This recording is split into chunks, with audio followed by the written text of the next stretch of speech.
Sallallahu ala Muhammad. Sallallahu alaihi wasallam. Mati adalah pintu yang setiap kita pasti melewatinya. Berarti Bapak Ibu sekalian, mau atau tidak, tiba saatnya pasti mati. Yang jadi masalah, bagaimana kondisimu mati. Itu tonsing kelebihannya kalau orang sakit dulu seperti almarhum. Ya komalase yolo napa naruntu ajalenna, ada kesempatan bertobat. Itu enaknya kalau sakit dulu. Ada kesempatan bertobat. Sakitnya sendiri kalau dia sabar, sakitnya sendiri itu sudah sakit dan dia sabar menggugurkan dosanya. Apalagi kalau dia melakukannya dengan memperbanyak istighfar. Itu kelebihannya orang kalau sakit. Tapi kekurangannya manreong koso. Kalau orang mampu, alhamdulillah. Dia mampu, tapi ada lagi kelemahannya. Apa? Membuat anak-anaknya bisa durhaka. Tidak semua anak diberikan ujian dan hadiah sakit ibu bapaknya baru meninggal. Maka kalau ada anak yang ibu bapaknya sakit, Allah sayang kalian. Kenapa? Allah ingin mendapatkanmu. Nah kasih kau hadiah pintu masuk surga. Tapi tidak semua anak menyadari. Ada 5, ada 7 anak. Malase tomatoanna, sakit orang tuanya. Silakan kau ambil bagian-bagian dari kebaikan itu. Ada anaknya tawa kaya. Tapi kan sibuk kiri kanan nih kasihan cari nafkah. Maka dia tidak bisa kasih kencing bapaknya. Dia tidak bisa kencing usap-usap keringatnya ibunya. Maka dia partisipasinya. Dia belikan obat. Dia tanggung semua rumah sakitnya. Ada juga tawa pengangguran. Tidak ada uangnya tapi waktunya banyak. Maka Allah kasih hadiah. Kau urusi kencingnya bapakmu. Kau gantikan pakaiannya. Kau gantikan tempat tidurnya.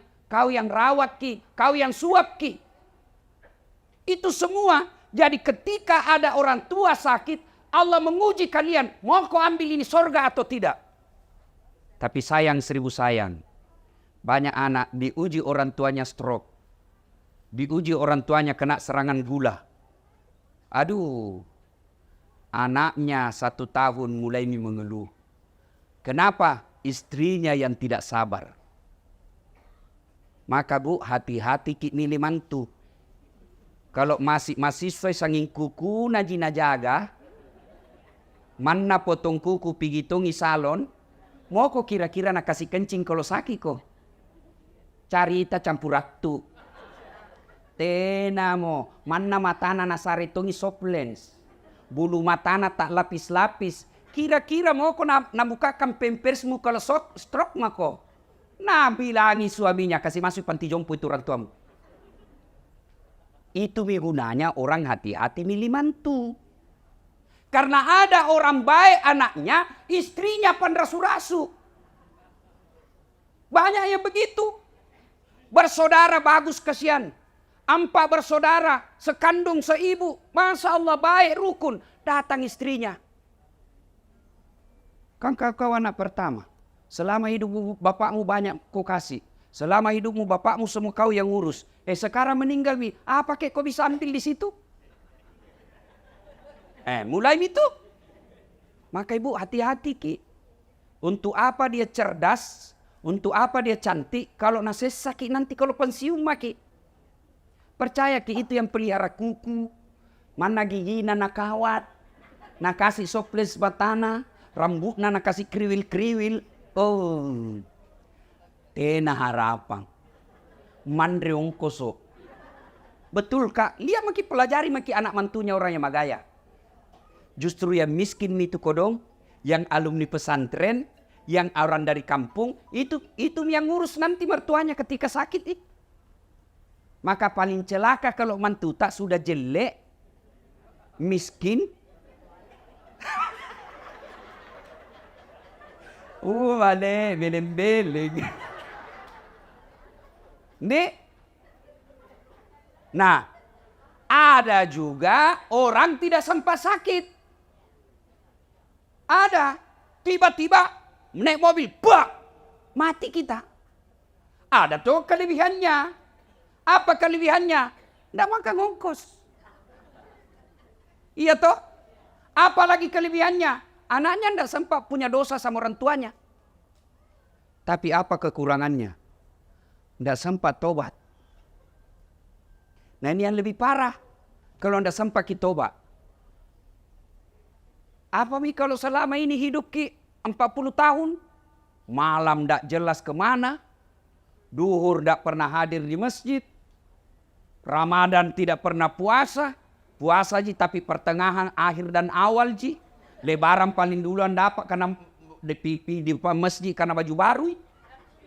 Nah, tiba-tiba mati mendadak, serangan jantung, ditabrak mobil, tenggelam, naik sepeda. Untung saya ingat. Kata pas sepeda. Saya juga pas sepeda aja. Tapi jangan saiki itu bajuta yang sempi-sempi, itu melanggar syariat. Nah kita tidak tahu, banyak kan kita dengar itu orang lagi sepeda na mati. Bayangkan kelihatan paha apa? Hah?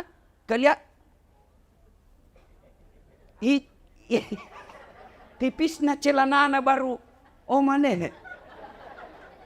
Mati kok begitu menghadap. Na belender ko maleka. Yang tadinya maleka masih sana lihat ko pakai begitu. Hai cabut misalkan yang ini. Maka ibu bapak, saudara-saudara sekalian, masing-masing ada kelebihannya. Nah, yang pasti, yang kedua.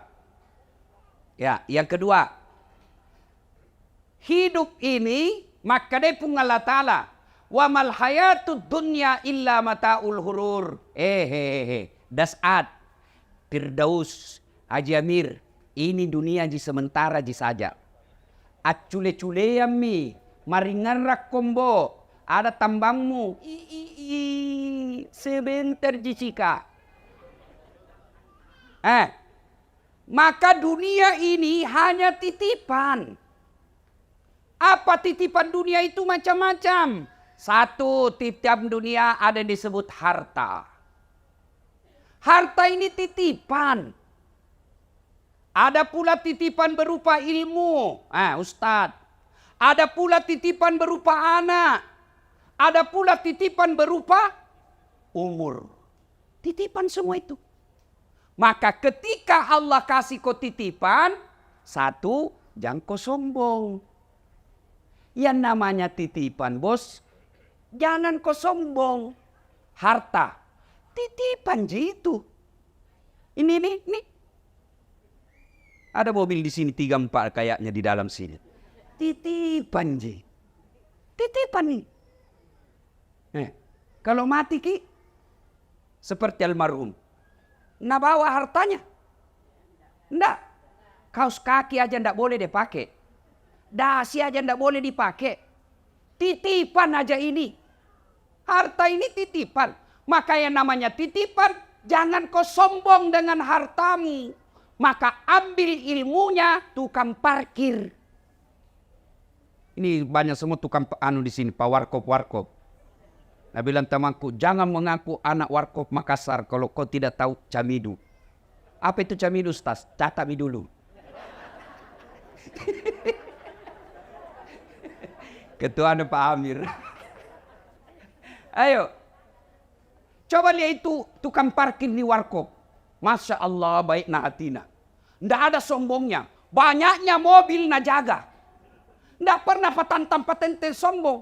Kenapa? Begitu ambil orang mobilnya. Maka kali jadi kasih 2006 nih. Kenapa? Karena dia yakin bukan mobilku. Maka sebaiknya itu harta tak seperti tukang parkir. Titipan jini. Jangan kau sombong. Kalau Allah marah dengan kekayaan yang kau sombongkan.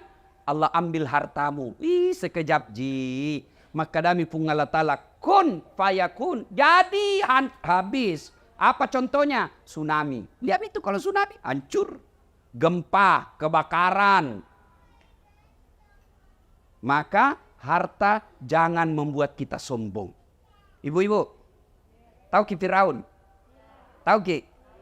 Itu Fir'aun bu. Allah melaknat dia karena dia sombong. Gagah. Raja, istananya banyak, dilapisi dengan dinding-dinding emas. Tapi karena sombong, Allah laknat dia. Dan Allah tidak akan memasukkan dia dalam surga. Kalau kita ini Islam pernah dua kalimat syahadat, yakin sampai mati, pasti masuk surga. Jangan makin khawatir, Bu. Ini semua kita pasti masuk surga. Yang penting sudah syahadat, yakin dua kalimat syahadat itu pasti masuk surga. Cuma kalau dilanjutkan pertanyaan, kapan masuk surganya? Sudah pakai dicuci. Di mana dicuci, Bu? Neraka kedua ji tempat, tidak ada tengah-tengah. Jangan kau pikir ada bencong, enggak. Tuh, neraka surga. Kalau dia tidak masuk surga, di neraka. Kalau dia Islam, masuk ke surga. Tapi mampir dulu di neraka. Bagaimana keadaan di neraka dicucinya? Tergantung dosamu. Sama bajuku saya. Kalau bajuku yang kupakai si ceramah, rendam saja deterjen, bilas sedikit, bersih. Tapi itu bajuku yang kupakai dulu waktu SMA SMP kalau pika sawah, kotor, mamaku nak cuci istilahnya, nak cuci kalantang. Tahu ki kalantang, Ibu? Tahu bapak-bapak kalantang? Direndam dulu satu malam air panas, besok baru disikat, dibanting-banting, diinjak-injak, toh, dibanting lagi, disikat, baru dijemur satu hari, malamnya diembunkan, besok baru dibersihkan lagi, baru bersih. Begitu, Bi. Kalau banyak dosa tak, kalau sedikit ji, tampilin jaki saja, tak, masuk kok. Sudah, Bi. Tapi kalau banyak dosa au patopan di kalantang. Di kalantang orang, Pak, tergantung dosa. Tapi Fir'aun itu Allah jelaskan Quran, haram dia masuk surga. Kenapa? Karena dia sombong. Lalu dilaknat Allah, tidak ada orang suka. Itu Fir'aun tidak ada yang sukai. Mana buktinya? Sampai sekarang ini tidak ada orang maros mau kasih nama anaknya Fir'aun. Itawa terkenal sekali. Ini akhirnya toa di Quran. Raja. Tapi tidak ada orang mau kasih nama Fir'aun anaknya. Kenapa? Karena Fir'aun dilaknat Allah karena kesombongannya. Maka kaya jangan membuat sombong. Yang kedua, apalagi harta. Yang kedua, ilmu. Jangan sombong. Adakah ilmuwan sombong? Ada. Mana gerangan? Ada, itu biasa. Tidak usah bahas ilmu kedokteran, ilmu agamamu. Adakah ustadz sombong? Ada. Yang mana ciri-ciri ustadz sombong? Yang tidak mau menerima perbedaan pendapat. Pendapatnya saja nanggap benar. Kalau berbeda langsung bina bilang bid'ah, masuk neraka. Kada tong itu begitu, Pak? Ada. Apa yang mau kita sombongkan dengan ilmu ini? Padahal Allah sudah jelaskan, wa ma utitu minal ilm illa qalila. Dek wale kopat disengah kecuali cek dek ni. Itu kata Allah. Apa yang kita mau sombongkan dengan ilmu? Ini dasar latih.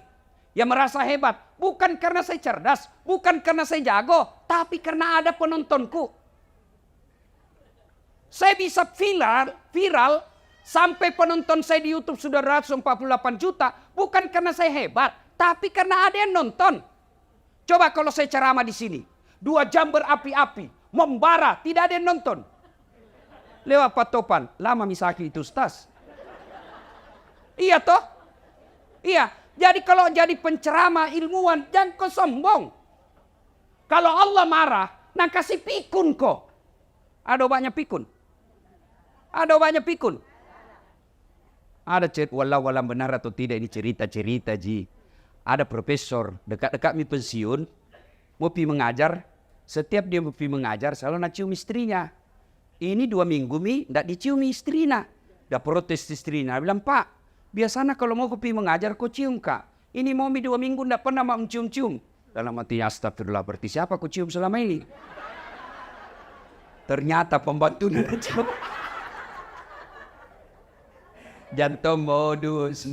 Mata-mata sudah dengar begini besok didapat sama anaknya. Kau kira mamamu nak? Apa yang kita bersombongkan dengan ilmu? Maka yang baik, mari saling menghormati perbedaan pendapat. Nih, biasa kita ini gara-gara beda pendapat dalam suatu masjid, akhirnya masjid tidak tenang. Lama-lama masjid ditinggal jamaahnya. Lama-lama akhirnya masjid didominasi oleh satu aliran atau mazhab saja. Yang baik, mari saling menghormati pendapat, Kalau kita yakin satu pendapat, lakukan dan amalkan pendapat itu tanpa mau menyalahkan pendapat orang lain. Maka kalau kita lihat masuk di masjid, ada orang takbir begini, silahkan, jangan kau salahkan. Ada juga yang begini, silahkan, ada ton dalilnya. Ada ton kuliah tidak semangat, kayak orang lapar sekali, lama tidak makan. Ini. Ada juga begitu tuh ibu, tuh begini saja. Ada ton begitu tuh. Jamba kau calai urusannya. Sibuk duduk kau. Kenapa? Karena kalau dia salah kau tidak tanggung dosanya. Kalau dia sesat kau tidak ikut sesat. Tapi kalau kau celah, kau maki, kau hina, kau dapat dosa karena menghina hamba Allah. Selesai. Jadi kalau ada kita lihat berbeda, jangan maki urusi. Mau ki pelihara jenggot silahkan. Jangan toma kau bilang yang tidak pelihara jenggot tidak sunnah. Mau kau yang jengki celananya silahkan. Yang tongko bilang orang yang dibawa mata kakinya kafir. Tidak. Saya dibully di WhatsApp, di Facebook. Ini ustadz tidak sunnah. Kenapa kau bilang tidak sunnah? Buktinya kau tidak pelihara jenggot. Mau dia apa kalau tidak mau tumbuh? Gara-gara jenggot udah cala-cala kan. Sibuna. Sudah ya. Jadi jangan sombong gara-gara ilmu. Yang ketiga. Apa itu titipan? Sudah harta, ilmu, apalagi? Jabatan. Wali kota, kepala dinas, gubernur, pak camat, anggota dewan. Titipan ngasen jinjo. Tiako borro. Jangan kau kabarra-barra. Iya toh? Bu. Kutanya ki dulu Kutanya ki. Kita tahu itu rumah yang cantik di Jalan Sudirman, perempatan Sungai Sadang, sebelah kanan warna putih. Banyak bendera-benderana. Kita tahu ibu. Yang dari Pangke Anggami pura-pura mengkitai. Tahu itu? Apa itu? Rumah jabatan gubernur. Kalau masuki di dalam orang di situ jangan kuborro. Kenapa? Pasti keluar kok. 5 tahun saja, paling lama 10. Masih mau kau tambah dibilang kau gila. Keluar kok, bukan kau di situ. Berapa mi orang tinggal di sana? Berapa mi? Banyak mi toh? Pasti keluar. Apa yang kau sombongkan dengan jabatanmu? Apa? Apa lagi? Ini Hertasning. Ada di situ rumah dinas ketua DPR Kota Makassar. Berapa mi tinggal di situ? Jangan kau borro. Pasti kau keluar. Makanya saya biasa ketawa-ketawa saya dalam hati kalau ada anggota DPR borodudu acece. Tiap mau kau bos, kau 5 tahun jijatanu. Terpilih kau lagi 10 tahun, tidak terpilih wabillahi taufiq wal hidayah. Kutanya ki dulu ibu kutanya ki. Mana lebih tinggi pangkatnya gubernur dan wakil gubernur? Mana ibu? Gubernur. Bapak-bapak, mana lebih tinggi pangkatnya Kapolda dengan wakil Kapolda, wakil Polda? Mana lebih tinggi pangkatnya wali kota dengan wakil wali kota? Tidak mungkin wakil lebih tinggi daripada wali kotanya. Tidak mungkin wakil gubernur lebih tinggi daripada gubernurnya. Tidak mungkin Wakapolda lebih tinggi jabatan pangkatnya daripada Kapolda. Iya toh? Tapi herannya, kenapa itu wakil rakyat? Nah kau wakil ya kau bos.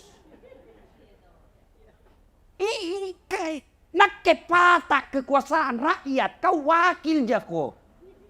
Kenapa kau jadi wakil rakyat mau merasa sombong? Nah kau wakil. Allah marah. Kalau sombong, nah ambil kau punya kekuasaan. Maka cara mengambilnya ada yang hina seperti kita lihat sekarang di TV. Toh? Yang keempat, titipan karena waktu terbatas. Yang keempat titipan Allah, apa itu? Anak. Ada orang kesian 15 tahun menikah. Kesana kemari nih habis uangnya. Allah ndak kasih. Ndak ada anaknya. Maka semua ini pertama kalau dia titipan. Tiako kabarra-barra. Jangan kau sombong, jangan kau takabur. Jangan kau borro. Yang kedua, karena dia titipan, maka jaga itu titipan Allah. Bagaimana cara menjaganya? Kalau dia harta, menjaganya bukan dengan deposito ke bank. Bukan dengan membeli emas. Tapi kalau kau mau jaga itu hartamu, mas sudahkah kau? Jangan kau beli. Bersedekah. Itulah cara paling aman menjaga hartamu. Nih. Coba. Rumah begini.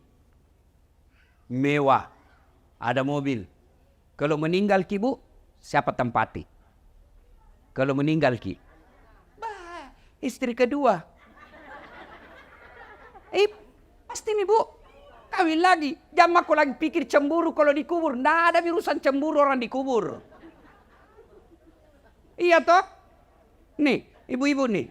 Yang banyak semua masna. Kuning-kuningan. Kalau mati ibu siapa pakai? Siapa pakai? Istri kedua. Teak bago. Wabillahi taufiq wal hidayah. Itu. Mama Nece na dengar ceramahku ini tuh. Nah lihat tongi di YouTube. Nah lihat istriku ibu. Dia bilang, Ustaz, jadi kalau mati ya nanti, mau tongku kawin. Ku bilang, sini kau dulu sayang. Duduk kau di sini baik-baik ya. Ngapa kau panggil saya, nah istriku? Ku pelu-pelu baru ku bilang, sayangku, dengar ki baik-baik ya. Jangan kamu mati maki, masih hidup ki saja. Nah saya selalu berpikir kawin lagi. Apalagi pun nak mati mako. Makanya ibu bersedekah ki. Mau kemana? Mau ki kemana? Pasti mati bu. Itu kata sudah pesan dari Allah. Dulu ndak ada keriputmu. Dulu kau masih muda. Dulu kau masih tua kau mau kemana? Pasti mati ki bos. Maka ibu. Bu, dengar kak dulu. Enak nih tuh orang jadi orang kaya. Kenapa? Biar palsu dipakai. Nah bilang ki juga orang asli. Dia maki itu enak aja udah orang kaya. Mana palsu dipakai Nabi bilang coba kalau istri nak tahu pakai. Mana nak beli di Tanah Abang? Orang bilang tahu itu. Nabi bilang enggak mungkin, enggak masuk akal orang kaya itu. Itu susah orang miskin. Biar asli dipakai Nabi bilang kebekom ngale. Maka kita yang kaya sedekah kok. Maka selesai takziah nanti. Kita yang kaya, panggil anak tak apalagi yang sudah 60 tahun ke atas. Panggil itu anakmu. Nah, ini ada emasku 500 gram. Jual mau 400 gram, bikin kau mesti di kampung. Yang 100-nya, mari saya pakai. Belikan kembali yang palsu. Sudah. Maka enak, kaya di dunia, kaya di akhirat. Menjaga amanah harta, bukan dengan investasi tanah. Bukan dengan beli rumah ini. Bukan investasi dunia pasti. Tambah susah kau meninggalkannya. Maka caranya sedekah. Bu-ibu. Pernah ada orang kita lihat bangkrut gara-gara sedekah? Pernah? Yang bangkrut gara-gara narkoba. Yang bangkrut gara-gara judi. Yang bangkrut gara-gara pemabuk. Yang bangkrut gara-gara selingkuh. Beda poligami selingkuh, ah? Iya sami. Kalau selingkuh coko-coko, ndak halal. Poligami halal. Apa kau tahu pak? Berani kok. Nabila temanku Ustaz. Orang lain istrinya semua singa. Alhamdulillah saya istriku di rumah Ustaz. Bukan macan bu. Kelinci. Nabila saya istriku kelinci Ustaz. Tapi saya menjadi kangkung.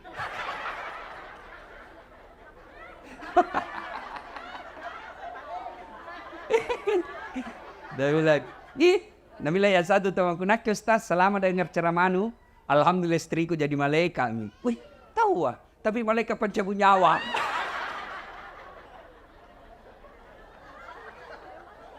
Ada cerita sama saya Ustaz poligami itu kan sunnah. Betul poligami itu sunnah jadi jangan celah. Kalau ibu bapak tidak setuju, boleh tapi jangan kau celah orang yang berpoligami. Tapi dengan catatan, poligami bagi orang yang mampu. Ibarat pesawat itu pesawat pak, ada kan namanya pintu darurat. Tidak boleh dibuka setiap saat. Puna nubukai tidak darurat, najak kalau polisi. Begitu juga itu poligami bagi orang yang mampu. Siapa contohnya? Rasulullah Muhammad sallallahu alaihi wasallam.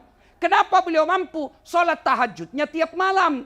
Kenapa beliau mampu Senin Kamis tidak pernah lepas? Tiap pagi dia duha, bersedekah setiap saat di rumahnya, tidak pernah kasar ngomong. Maka Allah kasih kemampuan. Kate hari Jumat saja kau sembayang, paling terlambat datang, paling cepat pulang. Orang khotbah kau tidur, motong kau poligami, nenek itu patah. Kalau tidak mampu jangan kau cari-cari susah. Maka amanah sedekah. Ya bu? Bu? Dan itu orang dermawan, orang senang. Meskipun sudah meninggal orang masih mengenangnya. Iya toh? Tapi kalau sekeki, jangankan meninggal, masih hidup kisah saja, dan doakan ke orang. Coba kalau orang dermawan, pikir siara kubur, antar kubur orang meninggal, dilewati kuburna, tahu wah. Baik sekali ini orang teman tetangga atau hidup, suka kina traktir, doakan tahu wah. Sudah 5 tahun meninggal, masih didoakan. Tapi kalau orang seke, jangankan mati pak, masih hidup saja, lewat di kompleks mobilnya, tabrakan lalu. Kukira tuh mau karena kasih naik, ternyata nak kelas sonja. Maka bersedekahlah. Cara memelihara harta yang Allah berikan, sedekah. Yang kedua, anak. Bagaimana cara memeliharanya? Jadikan anakmu soleh dan soleha. Apa Allah melarang anak kita jadi kontraktor? Tidak. Apa Allah melarang anak kita jadi dokter? Bagus. Apa Allah melarang anak kita jadi anggota DPR? Tidak. Tapi Allah minta jadikan anakmu pejabat yang memperhatikan agama. Bu, ibu. Bu. Kira-kira kalau masuk lagi di kubur sawa doakan ki. Suami. Nalemi orang lain. Siapa doakan ki kira-kira? Ini kenyataan ibu. Ada temanku dulu haji, meninggal istrinya. Waktu meninggal istrinya dia bengkak matanya pak. Barusan ku lihat laki-laki bengkak matanya. Menang biasanya kan sedikit dia baru nak terima tamunya orang. Itu pun stres tapi merokok ji. Ini tahu bengkak matanya menangis. Dia bilang Ustaz saya bisa sampai seperti ini karena hebatnya ini istriku. Rasanya tidak bisa melanjutkan hidupku. Separuh jiwaku ikut bersama istriku. Dalam hatiku pengaruh lagu. Sekali na ibu, belum setengah tahun. Pihak jogging di Karebosi. Tuh jogging ngak. Ada ketemu. Ada di sampingnya cewek, muda, putih, panjang rambutnya. Nggak pakai jilbab. Ku senggol itu teman ngajiku. Ini gaya roh. Siapa namanya? Yang baru Ustaz. Siapa doakan kibu? Siapa? Maka kalau mau ki lihat sekarang masa depan tak dikubur lihat tak nak tak sekarang. Kalau malam Jumat mengaji baca Yasin di kamarnya alhamdulillah. Subuh dia pergi ke masjid jamaah tanda maki bu. Jam maki cemas soal kubur tak ada mi doakan ki. Tapi kita tengok kamarnya main game. Tengok ki lagi main game lang. Datang bapakna nalapisi HP-na dengan buku. Dikirim membaca padahal HP-nya di dalam. Hati-hati. Serius kah ini pak? Serius kah? Saya kalau meninggal, saya tidak harap didoakan sama istriku. Bisa jadi jodohnya terbuka lagi setelah saya meninggal. Apa mi? Jangankan bapak meninggal, nak kena aku saja stroke. Tidak bisa bicara, tidak bisa goyang. Nah bawa mi istrimu mantan pacarna waktu nak kuliah. Begini bapak.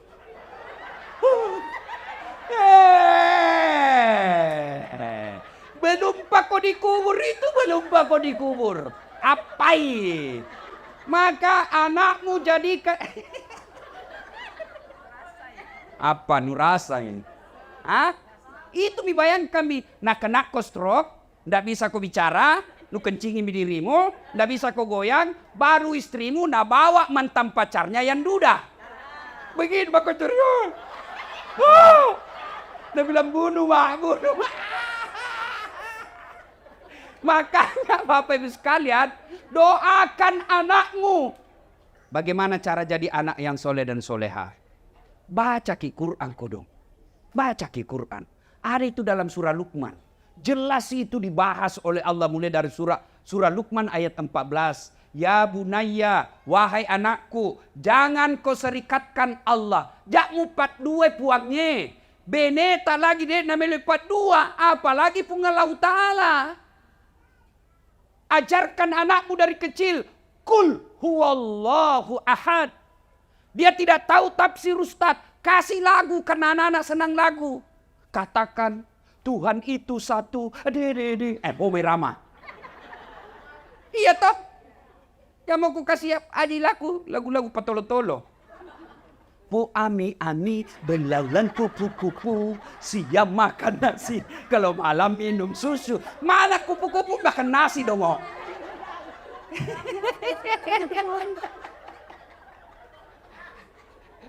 Ada ku gaspol me mamaku semua ini. Yang ngasih dia cari tanah. Nih, bangga anak tahu kalau nak bilang anak tahu luar negeri sekolah, pintar bahasa Inggris. Apa beda kalau pintar bahasa Inggris? Apa nu gapa? Memang nak kalau berdoa bahasa Inggris sih. Oh my God. Please help me my mother. Cari campur ratu. Iya toh? Salah anak tak pintar bahasa Inggris, bagus. Salah anak tak luar negeri, bagus. Tapi kasihan Ki kalau dia tidak tahu agama. Ada orang kasihan anaknya keluar negeri sekolah. Pulang lagi diongkosi. Diongkosi. Habis uangnya puluhan miliar untuk anaknya. Tapi tidak pernah bangun masjid. Kamase. Bu, saya baru pulang umroh. Kan kalau pikir umroh itu dibawa ke siara toh? Iya. Iya toh? Nah itu kalau orang dibawa siara. Dibawa gitu di Madinah. Ada namanya siara masjid 7. Iya toh? Nah. Kenapa disebut masjid 7? Karena ada 7 orang di situ bikin masjid. Ada namanya masjidnya Umar, masjidnya Abu Bakar, masjid Aisyah, masjid Utsman. Ada semua di situ. Kalau orang Romawi Yunani membangun dan membentuk, menjadikan momen bahwa saya pernah hadir di dunia dengan apa? Dia bikin patung. Itu Romawi Yunani. Maka kita kenal ada patungnya, patung-patung orang tokoh-tokoh sana. Ya toh, kalau orang Islam bukan patung, apa? Masjid. Mana cat dibikin kau masjid? Masa kau berani anakmu sekolahkan miliar-miliar kau tidak bisa bikin masjid? Supaya nanti ketika bapak masuk di kubur, ada kau doakan Ki. Tidak ada itu teman tak bu. Wih, Pak, kalau meninggal Ki, teman tak mau doakan Ki. Lihat mi dulu di WhatsApp grup. Ada semua itu grup WhatsApp toh. Coba kalau ada orang meninggal. Mengetik doa saja malas. Stiker gitu nak kirim. Inna lillahi wa inna ilaihi Al-Fatihah. Stiker, ndak nak baca itu Al-Fatihah. Begitulah nasib tak kalau dikubur maki. Pak, kilangnya rekinnya baji bu. Bu, saya merantau di Kalimantan. Cari kerja. Tidak enak di Kalimantan. Masih ada pilihanku bu? Masih ada? Ada. Apa? Pulang lagi Pipinrang. Pulang kampung. Tidak mungkin lihat ke sekampungku mati kelaparan. Iya toh? Orang Jawa datang merantau ke Sulawesi. Ternyata di Sulawesi tidak enak. Ada pilihan? Ada. Apa? Pulang kampung. Mangan orang mangan yang penting ngumpul. Iya toh? Apa lagi? Ada pegawai kantor gubernur. Salah dukung waktu pilgub. Ni betai. Tadinya kepala dinas, akhirnya menjadi staf ahli. Ahli yang tidak ada stafnya. Ada pilihan. Ada. Apa? Pensiun dini, selesai urusan. Tapi masuk kok dikubur. Ada pilihan. Ada pilihan. Masuk kubur. Tidak enak deh, kembali lagi deh. Wow, saya saja masuk kubur tidak enak. Keluar kak, lari semua orang. Ustaz Dasat, Ustaz Kondan jadi pocong. Iya toh. Maka begitu masuk kubur, yang bisa menolong bapak ibu, anak yang soleh dan soleha. Bagaimana carakan anak tak jadi soleh dan soleha? Itu sudah jelas dalam agama. Satu kata Nabi, kasih nama anakmu nama-nama baik. Nama-nama ada doa. Bukan nama-nama pemain bola. Nah kasih nama anaknya Lionel Messi. Ngapa na Lionel Messi? Nah bilang supaya jago main bola. Apa mau jago main bola? Sekarang saja di sini tidak ada stadion. Main bola tidak ada stadion. Satu, kasih nama yang baik. Dua, jangan kau kasih makan uang haram anakmu. Bodoh kita rakyat Indonesia kalau tidak mengambil pelajaran dari yang viral sekarang. Kalau darah dagingnya anak istrimu suka makan uang haram, pasti tidak beres pikirannya. Kalau anakmu selalu kau kasih makan uang haram, pasti tidak beres akal pikirannya. Itu Nabi sudah jelaskan. Mata bawa nojek ko Nabi podako. Tapi kalau anak dipelihara dari yang haram-haram, tidak pernah disentuhkan makan haram, bapaknya kontrak-kontrak, bapaknya tukang servis, bapaknya tambal ban, tapi anaknya nanti yang angkat derajatnya. Pasti begitu. Lihat saja. Lihat itu guru-guru ngaji. Yang anaknya. Dulu di kampung dihina guru-guru ngaji. Karena dia pelihara anaknya baik-baik. Masya Allah anaknya yang angkat harkat dan martabatnya. Maka Bapak Ibu. Bapak yang sudah terlanjur menghalalkan segala cari nafkah. Jangan putus asa. Segera bertobat. Kasih kembali itu barangnya orang yang kau ambil. Maka istri yang baik. Kalau datang suami tak bawa. Maka pertanyaan pertama, Pak. Halal ini. Biasanya 5 juta ji Pak. Kenapa ini 5 juta 500? Dari mana 500-nya? Halal ji. Kalau nak bilang halal bawa. Kalau nak bilang tidak jelas. Kita mau makan nih. Jangan kasih makan anakku. Saya tidak mau. Bisa Ibu? Bisa? Kalau 500 ribu bisa. 50 juta? Gue bukan sini.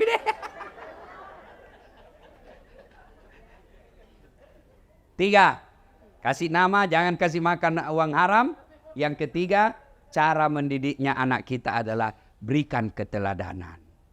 Jangan berharap banyak anak tak sholat kalau orang tuanya tidak sholat. Kita selalu bilang sembahyang kau nak. Nah kita tidak pernah lihat sholat, tidak mungkin. Nah ibu bapak saudara-saudara sekalian. Berikutnya, yang pembahasan keempat. Anggaplah banyak misalata ini. Toh? Anak tak gagal dididik, harta tak tidak jelas, selama ini kita tantang patente sombong, wala tayasu min rauhillah kata Allah. Jangan mu peturun dulu. Jangan kau putus asa. Selama ajalmu belum dicabut, selama napasmu masih ada dalam tubuhmu, maka saya akan terima ampun dari. Saya akan terima tobatmu. Dengan catatan bertobat kok. Cuma bagaimana cara bertobat? Ini yang kita tidak tahu. Pertama cara bertobat memperbanyak kalimat istighfar. Astaghfirullahaladzim wa atubu ilaihi la ilaha illa anta subhanaka inni kuntu minadz zalimin. Malampela deh Ustaz, puncoki sih. Astaghfirullahaladzim wa atubu ilaihi. Astaghfirullahaladzim wa atubu ilaihi. Masih panjang Ustaz, yang paling pendekmu. Astagfirullah, astagfirullah, astagfirullah. Masih panjang Ustaz, pendek sekali ya. Astaga. Tidak boleh memanja.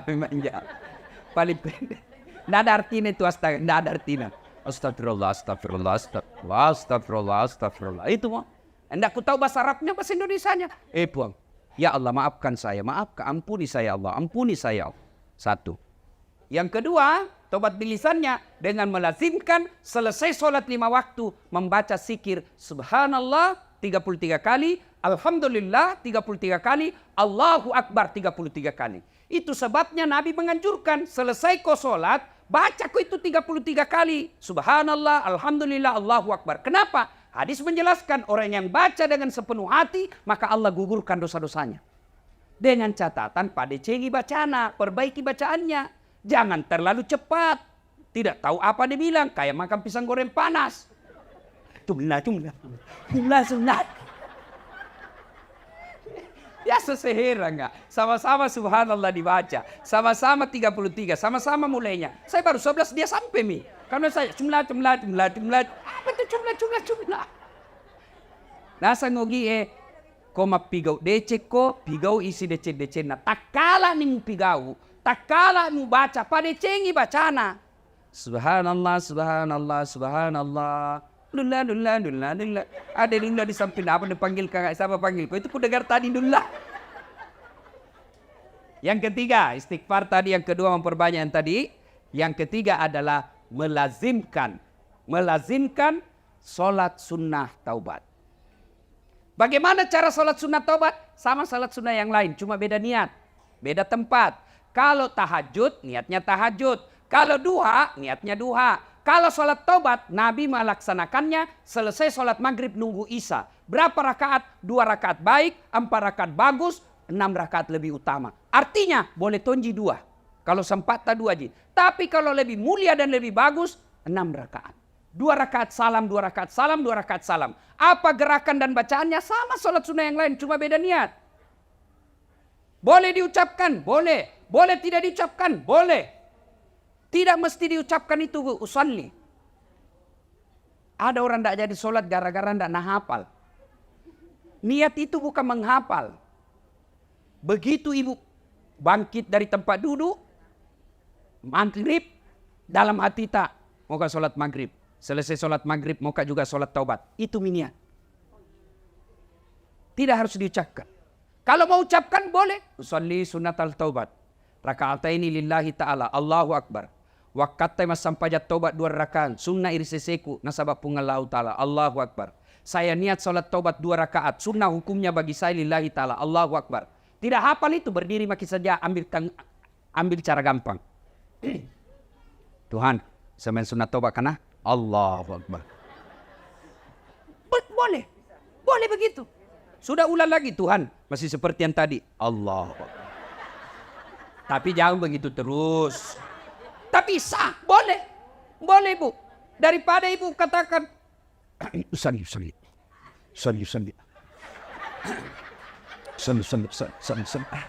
Amal sambil ini ya.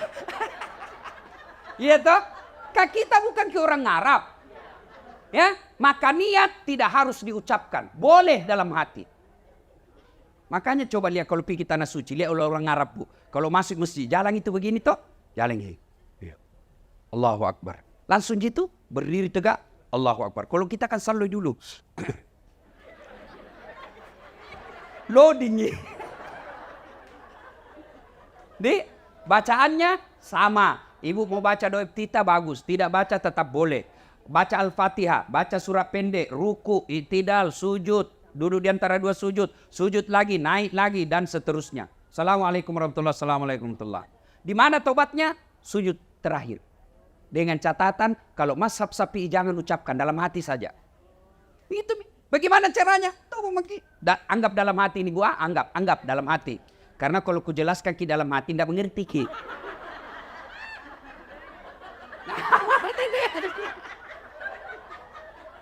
Jadi bagaimana caranya? Anggap ini dalam hati, anggap. Ya Allah, saya hilap tadi di kantor. Ku pegang tangan sekretarisku. Nah pegang nggak juga Tuhan. Akhirnya baku pegang-pegang manghi. Ya Allah ampuni saya. Lalu yang paling penting, ini yang paling penting. Rabbana la tusik qulubana ba'da is hadaitana wa hab lana min ladunka rahmah. Terjemahannya, ya Allah, jangan kau palingkan hati hamba. Jangan kau sesatkan hati hamba. Jangan kau gelapkan hati hamba setelah engkau berikan hidayah dan petunjuk. Setelah engkau berikan terang hatiku. Puang, ajak kesik 4 pakai lupa sikap pemang. Tuh, selesai. Tidak harus diucapkan. Kalau mau ucapkan, nanti setelah begini. Bagaimana kalau selesai sholat Ustaz? Menghadap kiblat. Sikir dulu. Salawat sebanyak-banyaknya. Lalu istighfar. Mengangkat kedua belah tangan. Doakan dulu orang tua tak. Baru didoakan. Boleh tidak ada bahasa. Boleh dalam hati saja.